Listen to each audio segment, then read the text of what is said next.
Hello दोस्तों, स्वागत है आपका अपने ही यूट्यूब चैनल किस्से कहानियों की ऑडियो लाइब्रेरी पर। अभी हम सुन रहे हैं मुंशी प्रेमचंद्र द्वारा रचित उपन्यास गोदान का भाग 4। तो चलिए सुनते हैं आज का भाग। होरी को रात भर नींद नहीं आई। नीम के पेड़ तले अपनी बांस की खाट पर पड़ा बार बार तारों की ओर देखता था। गाय के लिए एक नाद गाड़नी है, बैलों से अलग उसकी नाद रहे तो अच्छा।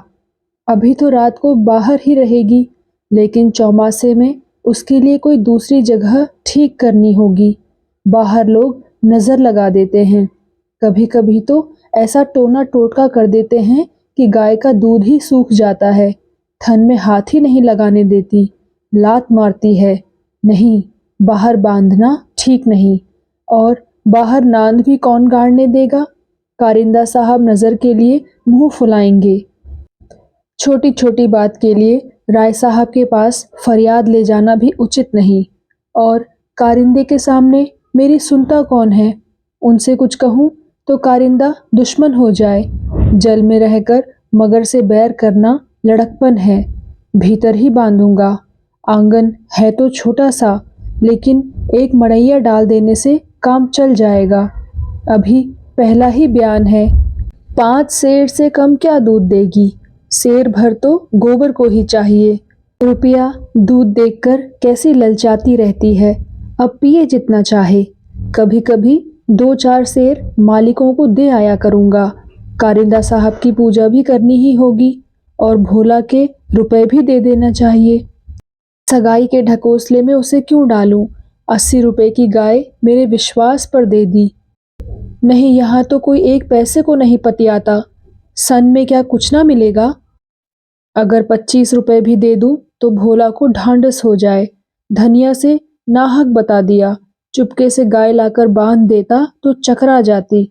लगती पूछने किसकी गाय है, कहाँ से लाए हो? खूब दिख करके तब बताता। लेकिन जब पेट में बात बचे तब तो कभी 2-4 पैसे ऊपर से आ जाते हैं, उनको भी तो नहीं छिपा सकता। और यह अच्छा भी है, उसे घर की चिंता रहती है। अगर उसे मालूम हो जाए कि इनके पास भी पैसे रहते हैं तो फिर नखरे बघारने लगे। गोबर जरा आलसी है, नहीं मैं गाय की ऐसी सेवा करता कि जैसी चाहिए। आलसी वालसी कुछ नहीं है, इस उम्र में कौन आलसी नहीं होता। मैं भी दादा के सामने मटर गश्ती ही किया करता था। बेचारे पहर रात से कुट्टी काटने लगते, कभी द्वार पर झाड़ू लगाते, कभी खेत में खाद फेंकते। मैं पड़ा सोता रहता था। कभी जगा देते तो मैं बिगड़ जाता और घर छोड़कर भाग जाने की धमकी देता था। लड़के जब अपने माँ बाप के सामने भी जिंदगी का थोड़ा सा सुख ना भोगेंगे, तो फिर जब अपने सिर पड़ गई तो क्या भोगेंगे? दादा के मरते ही क्या मैंने घर नहीं संभाल लिया? सारा गांव यही कहता था कि होरी घर बर्बाद कर देगा, लेकिन सिर पर बोझ पड़ते ही मैंने ऐसा चोला बदला कि लोग देखते रह गए। शोभा और हीरा अलग ही हो गए, नहीं आज इस घर की और ही बात होती। 3 हल एक साथ चलते, अब तीनों अलग अलग चलते हैं। बस समय का फेर है। धनिया का क्या दोष था? बेचारी जब से घर में आई कभी तो आराम से ना बैठी। डोली से उतरते ही सारा काम सिर पर उठा लिया। अम्मा को पान की तरह फेरती रहती थी। जिसने घर के पीछे अपने को मिटा दिया, देवरानियों से काम करने को कहती थी तो क्या बुरा करती थी? आखिर उसे भी तो कुछ आराम मिलना चाहिए, लेकिन भाग्य में आराम लिखा होता तब तो मिलता। तब देवरों के लिए मरती थी, अब अपने बच्चों के लिए मरती है। वह इतनी सीधी, गमखोर, निश्चल ना होती तो आज शोभा और हीरा जो मूंछों पर ताव देते फिरते हैं, कहीं भीख मांगते होते।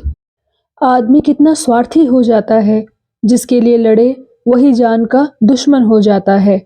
होरी ने फिर पूर्व की ओर देखा। शायद मिंसार हो रहा है। गोबर काहे को जागने लगा? नहीं, कह के तो यही सोया था कि मैं अंधेरा ही चला जाऊंगा, जाकर नान तो गाड़ दूं। लेकिन नहीं, जब तक गाय द्वार पर ना आ जाए नांद गाड़ना ठीक नहीं। कहीं भोला बदल गए या और किसी कारण से गाय ना दी तो सारा गांव तालियां पीटने लगेगा। चले थे गाय लेने। पट्ठे ने इतनी फुर्ती से नांद गाड़ दी मानो इसी की कसर थी। भोला है तो अपने घर का मालिक, लेकिन जब लड़के सयाने हो गए तो बाप की कौन चलती है। कामता और जंगी अकड़ जाएं तो क्या भोला अपने मन से गाय मुझे दे देंगे? कभी नहीं। सहसा गोबर चौंक कर उठ बैठा और आंखें मलता हुआ बोला, अरे यह तो भोर हो गया, तुमने नांद गाड़ दी दादा। होरी गोबर के सुगठित शरीर और चौड़ी छाती की ओर गर्व से देखकर और मन में यह सोचते हुए कि कहीं इसे गोरस मिलता तो कैसा पट्ठा हो जाता, बोला, नहीं अभी नहीं गाड़ी। सोचा कहीं ना मिले तो नाहक भद्द हो। गोबर ने त्योरी चढ़ाकर कहा, मिलेगी क्यों नहीं? होरी बोला, उनके मन में कोई चोर बैठ जाए तो? गोबर बोला, चोर बैठे या डाकू, गाय तो उन्हें देनी ही पड़ेगी। गोबर ने और कुछ न कहा, लाठी कंधे पर रखी और चल दिया। होरी उसे जाते देखता हुआ अपना कलेजा ठंडा करता रहा। अब लड़के की सगाई में देर न करनी चाहिए, 17वां लग गया है, मगर करे कैसे? कहीं पैसे के भी दर्शन हो। जब से तीनों भाइयों में अलगोजा हो गया, घर की साख जाती रही। वह तो लड़का देखने आते हैं, मांगते हैं 200-300 लड़की का दाम चुकाएं और इतना ही ऊपर से खर्च करें, तब जाकर ब्याह हो। कहाँ से आवे इतने रुपए? रास खलिहान में तुल जाती है, खाने भर को भी नहीं बचता, ब्याह कहाँ से हो? और अब तो सोना ब्याहने योग्य हो गई। लड़के का ब्याह ना हुआ ना सही, लड़की का ब्याह ना हुआ तो सारी बिरादरी में हंसी होगी। पहले तो उसी की सगाई करनी है, पीछे देखी जाएगी। एक आदमी ने आकर राम राम किया और पूछा, तुम्हारी कोठी में कुछ बांस होंगे महतो? होरी ने देखा, दमड़ी दमड़ी ननसोर खड़ा है। नाटा, काला, खूब मोटा, चौड़ा मुंह, बड़ी बड़ी मूछें, लाल आंखें, कमर में बांस काटने की कटार खोसे हुए। साल में 1-2 बार आकर चिकें, कुर्सियां, मोढ़े, टोकरियां आदि बनाने के लिए कुछ बांस काट ले जाता था। होरी प्रसन्न हो गया, मुट्ठी गर्म होने की कुछ आशा बंधी। चौधरी को ले जाकर अपनी तीनों कोठियां दिखाई, मोल भाव किया और 25 रुपए सैकड़े में 50 बांसों का बयाना ले लिया। फिर दोनों लौटे। होरी ने उसे चिलम पिलाई, जलपान कराया और तब रहस्यमय भाव से बोला, मेरे बांस कभी 30 रुपए से कम में नहीं जाते, लेकिन तुम घर के आदमी हो, तुमसे क्या मोल भाव करता? तुम्हारा वह लड़का जिसकी सगाई हुई थी अभी परदेश से लौटा कि नहीं? चौधरी ने चिलम का दम लगाकर खांसते हुए कहा, उस लौंडे के पीछे तो मर मिटा महतो। जवान बहू घर में बैठी थी और वह बिरादरी की एक दूसरी औरत के साथ परदेश में मौज करने चल दिया। बहू भी दूसरे के साथ निकल गई। बड़ी नाकिस जात है महतो, किसी की नहीं होती। कितना समझाया कि तू जो चाहे खा, जो चाहे पहन, मेरी नाक ना कटवा, मुदा कौन सुनता है। औरत को भगवान सब कुछ दे, रूप ना दे, नहीं तो वह काबू में नहीं रहती। फिर होरी से बोला, तुम्हारी कोठियां तो बट गई होंगी ना? होरी ने आकाश की ओर देखा और मानो उसकी महानता में उड़ता हुआ बोला, सब कुछ बट गया चौधरी। जिनको लड़कों की तरह पाला पोसा वह अब बराबर के हिस्सेदार हैं, लेकिन भाई का हिस्सा खाने की अपनी नीयत नहीं है। इधर तुमसे रुपए मिलेंगे, उधर दोनों भाइयों को बांट दूंगा। 4 दिन की जिंदगी में क्यों किसी से छल कपट करूं? नहीं, कह दूं कि 20 रुपए सैकड़े में बेचे हैं तो उन्हें क्या पता लगेगा? तुम उनसे कहने थोड़े ही जाओगे। तुम्हें तो मैंने बराबर अपना भाई समझा है। व्यवहार में हम भाई शब्द के अर्थ का कितना ही दुरुपयोग करें, लेकिन उसकी भावना में जो पवित्रता है वह हमारी कालिमा से कभी मलिन नहीं होती। होरी ने अप्रत्यक्ष रूप से यह प्रस्ताव करके चौधरी के मुंह की ओर देखा कि वह स्वीकार करता है या नहीं। उसके मुख पर कुछ ऐसा मिथ्या विनीत भाव प्रकट हुआ जो भिक्षा मांगते समय मोटे भिक्षुकों पर आ जाता है। चौधरी ने होरी का आसन पाकर चाबुक जमाया, बोला, हमारा तुम्हारा पुराना भाईचारा है महतो, ऐसी बात है भला, लेकिन बात यह है कि ईमान आदमी बेचता है तो किसी लालच से। 20 रुपए नहीं, मैं 15 रुपए कहूंगा, लेकिन जो तुम 20 रुपए के दाम लो। होरी ने खिसिया कर कहा। तुम तो अंधेर करते हो चौधरी, 20 रुपए में कहीं ऐसे बांस जाते हैं? चौधरी बोला, ऐसे क्या, इससे अच्छे बांस जाते हैं 10 रुपए पर। हाँ, 10 कोस और पश्चिम चले जाओ, मोल बांस का नहीं है, शहर के नगीज होने का है।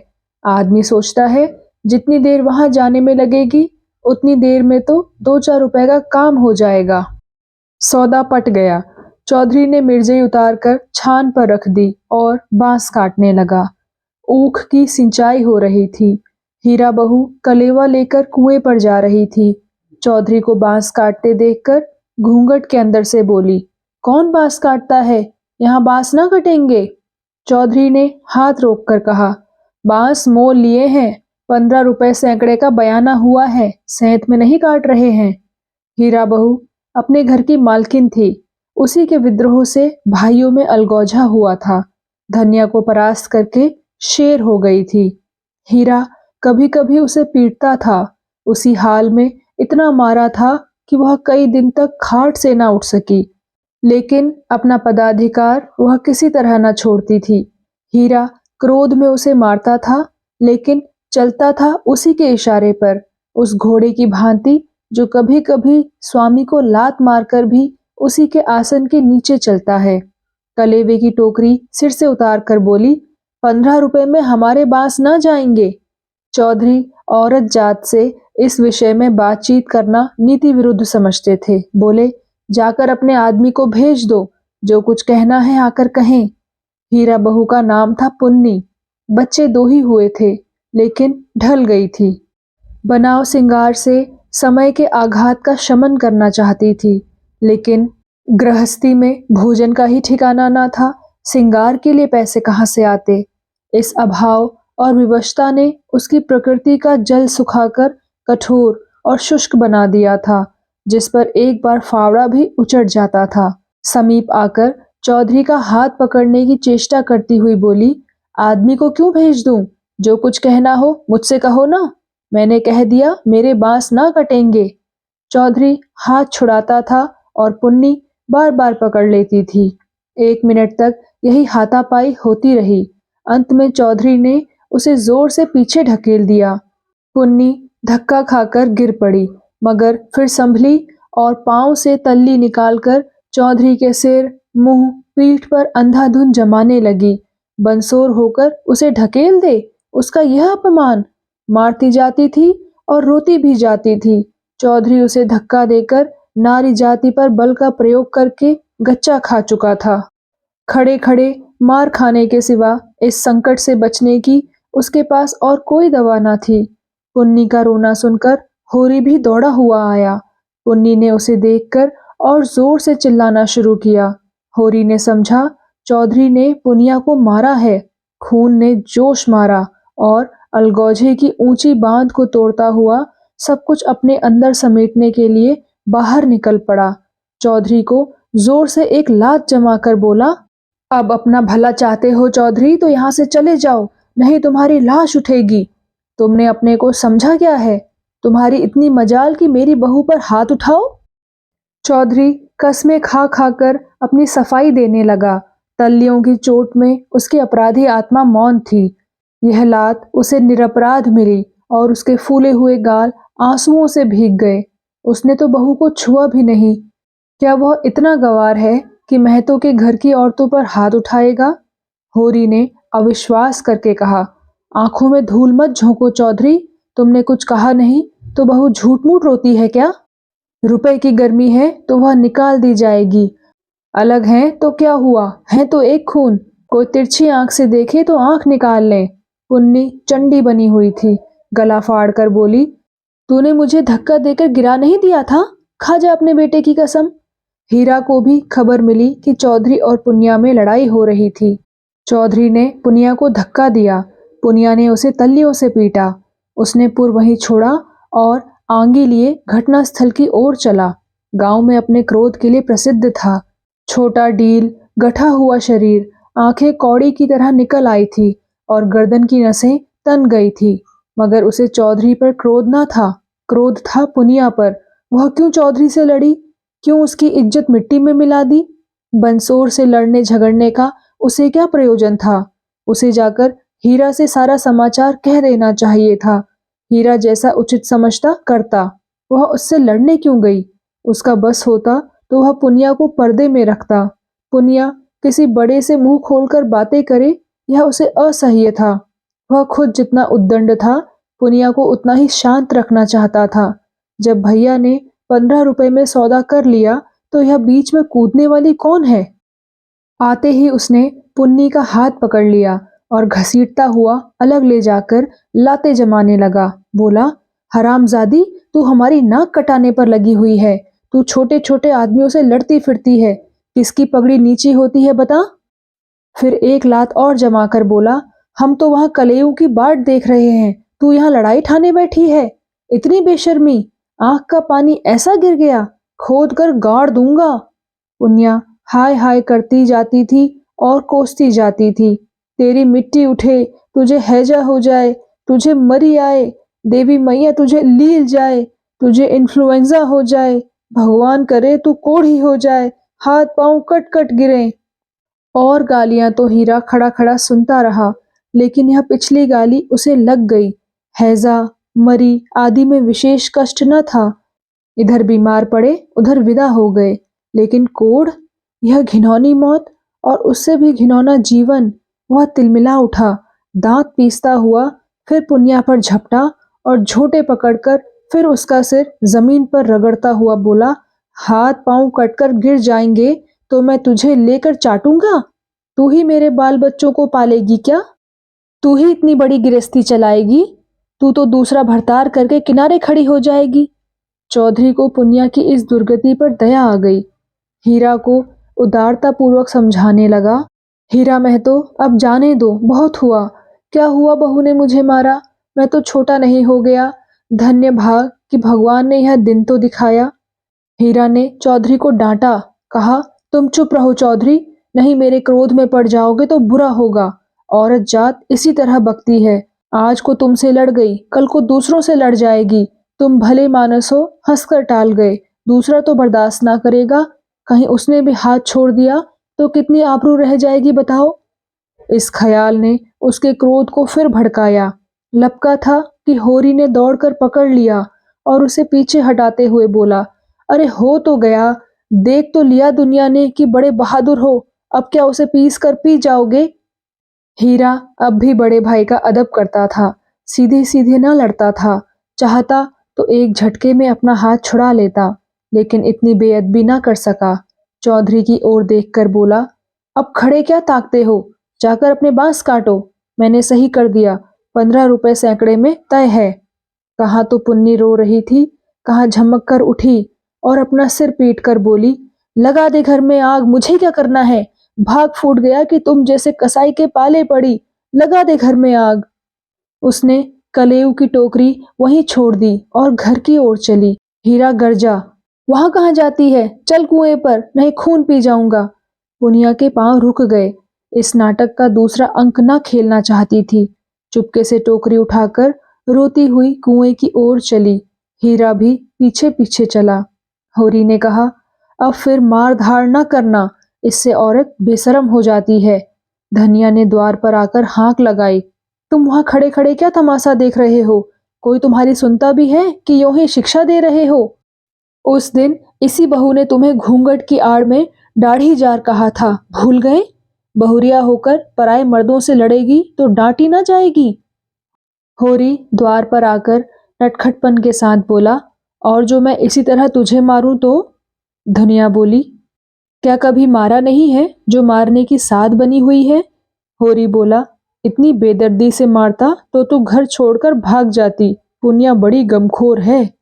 धनिया बोली, ओहो, ऐसे ही तो बड़े दर्द वाले हो, अभी तक मार का दाग बना हुआ है।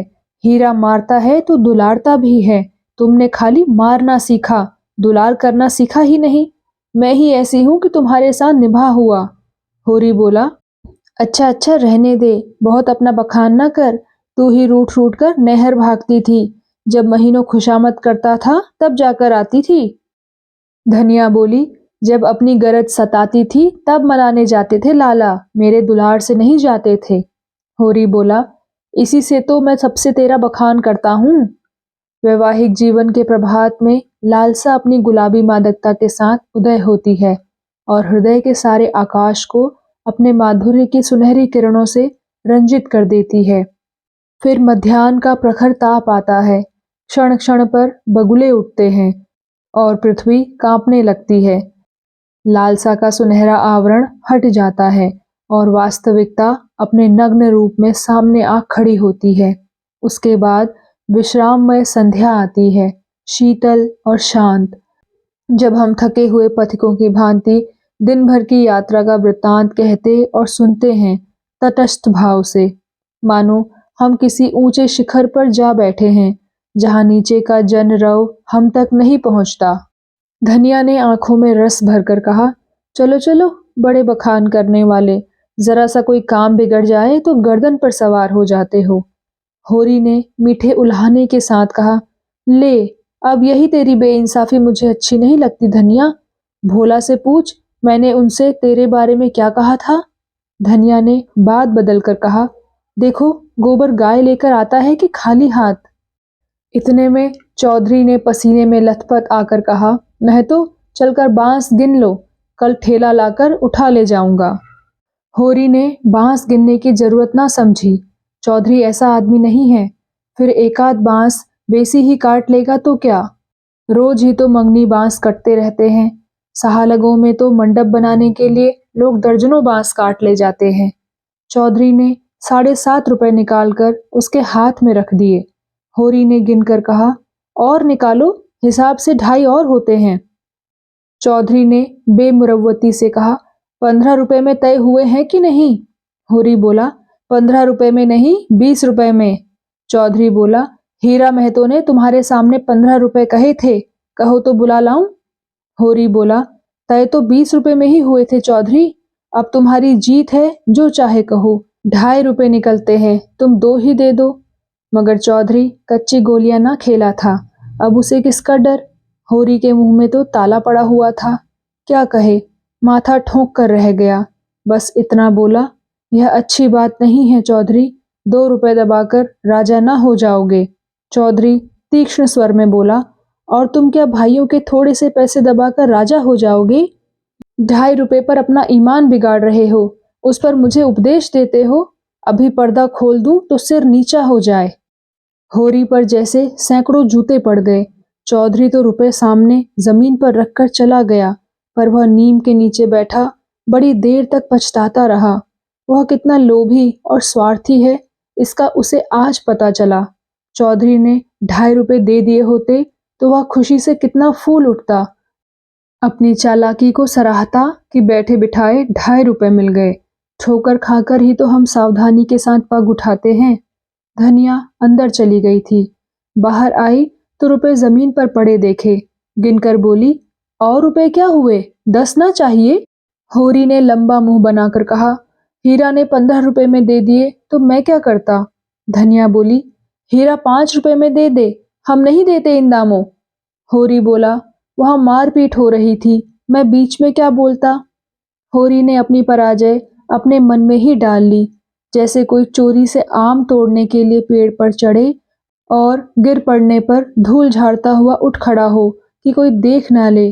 जीत कर आप अपनी धोखेबाजियों की डींग मार सकते हैं, जीत में सब कुछ माफ है, हार की लज्जा तो पी जाने की ही वस्तु है। धनिया पति को फटकारने लगी, ऐसे सुअवसर उसे बहुत कम मिलते थे। होरी उससे चतुर था, पर आज बाजी धनिया के हाथ थी। हाथ मटकाकर बोली, क्यों ना हो, भाई ने 15 रुपए कह दिए तो तुम कैसे टोकते। अरे राम राम, लाडले भाई का दिल छोटा हो जाता कि नहीं। फिर जब इतना बड़ा अनर्थ हो रहा था कि लाडली बहू के गले पर छुरी चल रही थी, तो भला तुम कैसे बोलते।